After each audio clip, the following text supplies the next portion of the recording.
Nginibingelele ekhaya lamaphupho.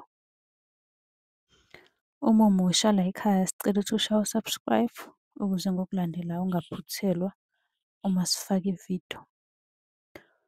Ukubaluleka-ke kokuthi u-subscribe, senzela ukuthi uma ubuza umbuzo kwi-comment, sithi masibuya nevidiyo eyimpendulo, i-notification izongena kumakhalekhukhwini wakho, ebese ividiyo-ke uyayibona ngokushesha kanjalo.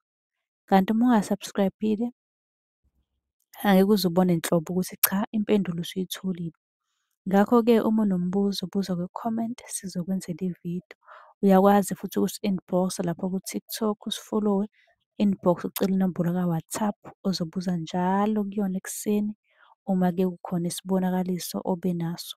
Nokubaluleka nje kokuthi-ke uwazi ukuthi ngabe lokho osuke ukuphuphile kubika ukuthini.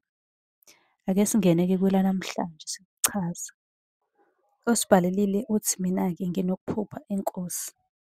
Okay, asingamenishini ukuthi iyiphi inkosi, kodwa nje umuntu osesikhundleni esiphezulu, inkosi, hlampe u-president, yabo umuntu nje okulezo yikhundla lezi zokuba inkosi.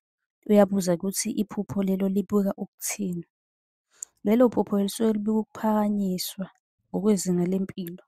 Ngelinye ilanga uyoba mkhulu kubantu, okusho ukuthi nalaba abakubukela phansi ngelinye ilanga bayokubukela phezulu, uyoba mkhulu. Uma kuwukuthi uphupha inkosi okanye-ke umuntu omkhulu nje ophezulu oneyikhundla. Lelo phupho lihle kakhulu.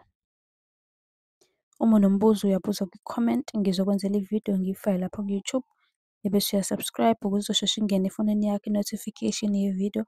Kanti uyakwazi ukusi-inbox-a ucele inombolo ka-WhatsApp la esokuchazela khona njalo ekuseni ozobe ukubuzile njalo ekuseni umbuzo ozobe unawo.